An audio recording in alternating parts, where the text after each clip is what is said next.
Hay una frase que se escucha mucho, ¿no? Tener la mente de Cristo. Suena muy elevado, casi místico, pero las fuentes que analizamos hoy proponen algo que de entrada suena casi a locura. Ajá. Toman una promesa de poder, de gobierno, hecha a un rey guerrero hace miles de años y la aplican a gente común. Sí, a cualquiera. ¿Cómo se llega de un punto a otro? O sea, ¿cómo conectas el trono de un rey antiguo con la mentalidad de un creyente de hoy? Ese es el misterio que vamos a intentar resolver. Y es un viaje fascinante, porque nos obliga a leer textos muy conocidos con otros ojos. Exacto. Las fuentes que tenemos son una serie de estudios bíblicos que actúan casi como un detective, ¿no? Van siguiendo el rastro de este pacto, el pacto davídico, a través de la historia. Me gusta esa idea del detective. Y muestran cómo una promesa que parecía, pues, rota o incumplida, fue, según los apóstoles, reinterpretada y cumplida de una forma que nadie se imaginaba. Bueno, empecemos por la escena del crimen, por decirlo de algún modo. El origen de todo. Vámonos al segundo libro de Samuel. El rey David está en la cima del mundo. Unificó el reino, vive en un palacio de cedro, un lujo. Y de repente le entra como un ataque de conciencia. Sí, es un momento muy humano. Mira a su alrededor, ve todo su esplendor y se da cuenta de que el arca del pacto, o sea, la presencia de Dios, está básicamente acampando en una tienda. Claro. Y dice, esto no puede ser. Su intención es genuina. Quiere construirle a Dios una casa a la altura, un templo espectacular. Es un impulso muy comprensible, ¿no? Yo vivo en un palacio y mi jefe, que es Dios, está en una carpa. Quiere devolver el favor. Un giro de guión, total. Es de esos momentos en que el universo invierte las expectativas. Dios le dice, en esencia, David, tú me vas a construir una casa a mí. No. Yo te voy a construir una casa a ti. A ver, vamos a desglosar eso porque suena a que hay mucha letra pequeña en ese contrato. No es un juego de palabras, es un pacto formal con cláusulas muy específicas.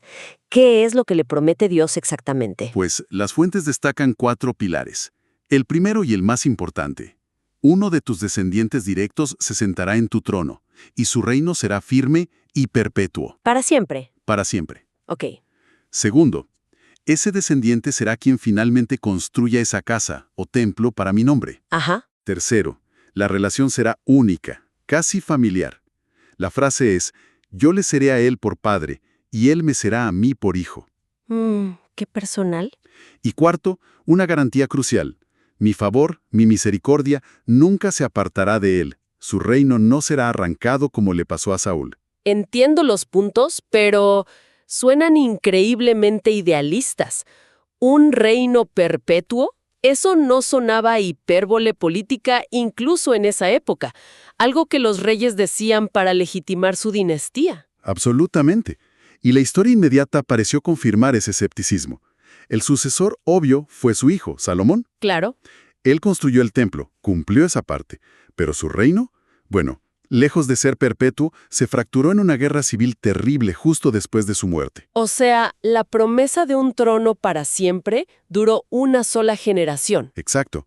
Desde una perspectiva puramente histórica, el pacto fue un fracaso espectacular. Y ahí es donde la historia debería terminar. Una promesa política fallida. Pero no termina ahí, ¿verdad? No, para nada. Aquí es donde los apóstoles, siglos después, recogen las piezas de este aparente fracaso. Y ven algo más. Exactamente. Miran esa promesa rota y en lugar de un fracaso, ven una pista. Se dan cuenta de que la profecía debía apuntar a algo, a alguien más grande que Salomón. ¿Y cuál es la clave para ellos? La clave es esa frase tan personal. Yo le seré a él por padre y él me será a mí por hijo. Los escritores del Nuevo Testamento, sobre todo el autor de Hebreos, toman esa frase y la convierten en la piedra angular de su argumento sobre Jesús. O sea que el título Hijo de Dios, que casi siempre asociamos con algo teológico, con su divinidad, en este contexto es en realidad un título de trabajo. Es como decir Su Majestad o el Rey Coronado. Precisamente, para los apóstoles, dentro de este marco del pacto davídico, la palabra hijo es el sinónimo de rey, de gobernante designado. ¡Qué interesante! El autor de Hebreos lo dice clarísimo, argumenta que hijo es el nombre más excelente que Jesús heredó, un rango superior al de los ángeles.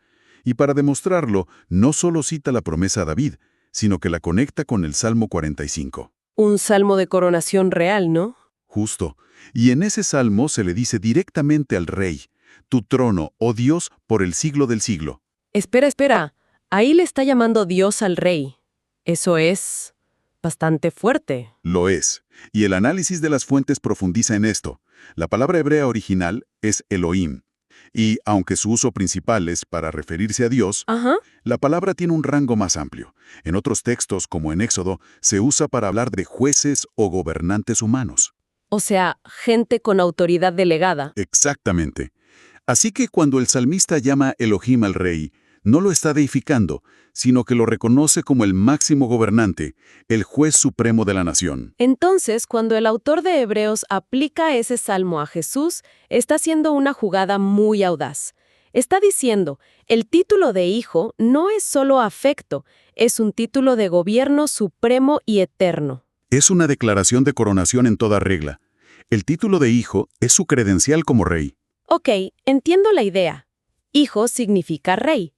Pero si es un rey, necesita una coronación. Un momento en que oficialmente asume el trono. Claro. Y aquí la historia se pone interesante, porque el momento que eligen los apóstoles no es el que uno esperaría. Uno se imagina nubes, trompetas, un trono literal en Jerusalén. Sí, la imagen popular casi siempre pone esa coronación en un futuro lejano.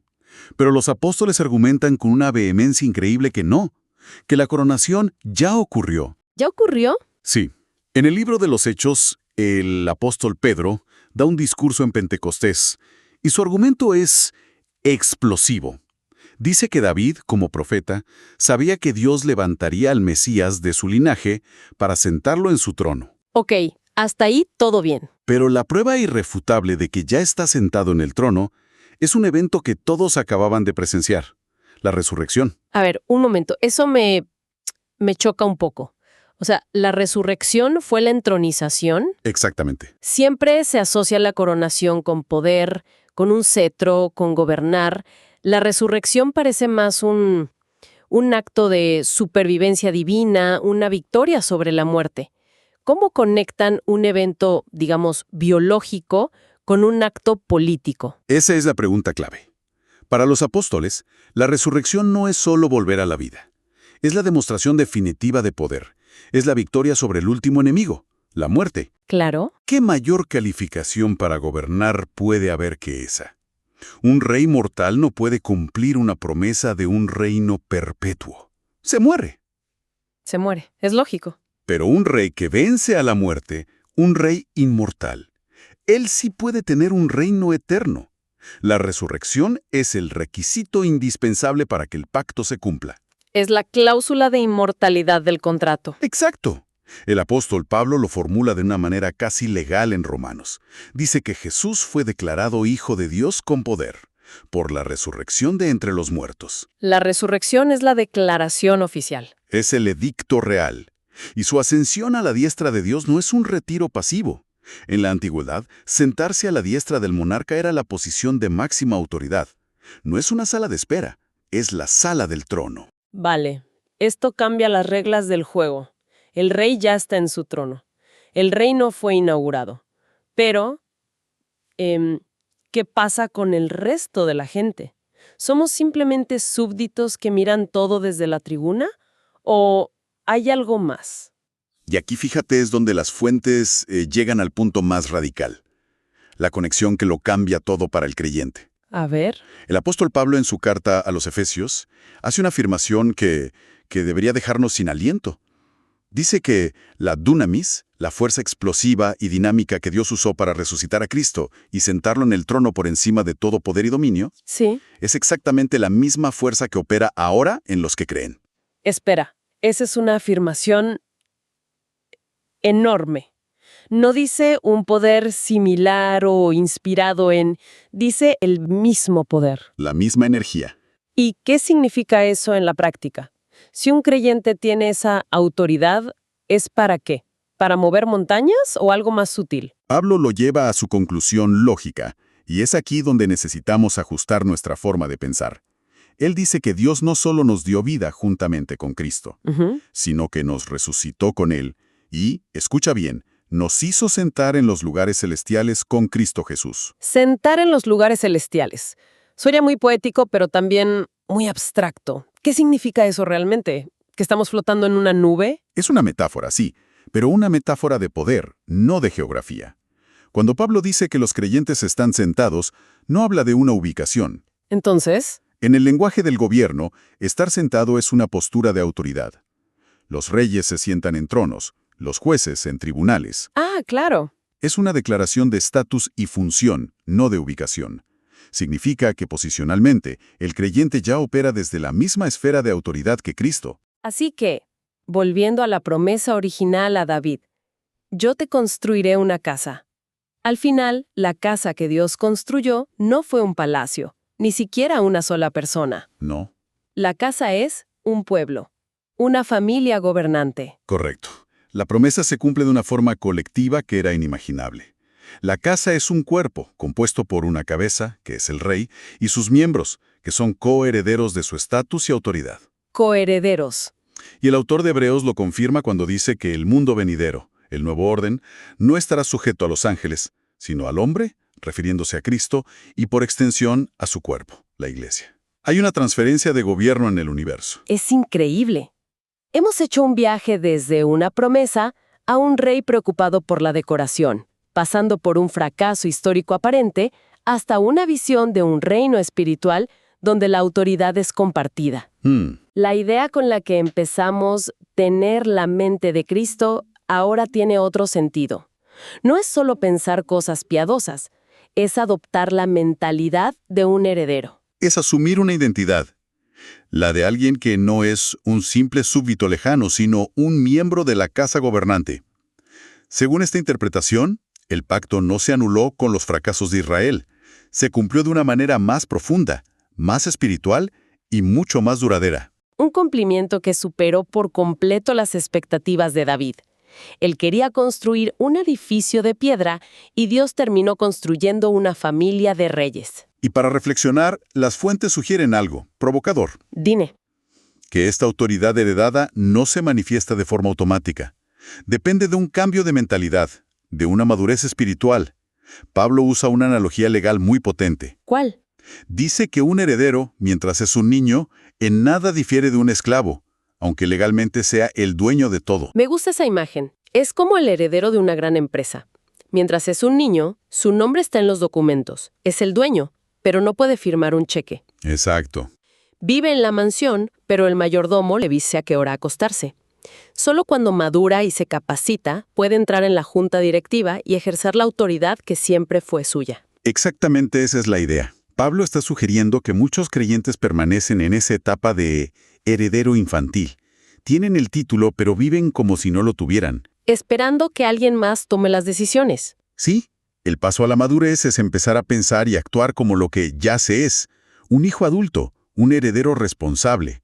Y esto nos deja con una pregunta bastante directa para meditar. A ver. Si la herencia ya ha sido entregada, ¿qué mentalidades de heredero infantil, qué hábitos, miedos o conceptos teológicos limitantes podrían estar impidiendo que se ejerza esa autoridad de hijo adulto en la vida personal y comunitaria?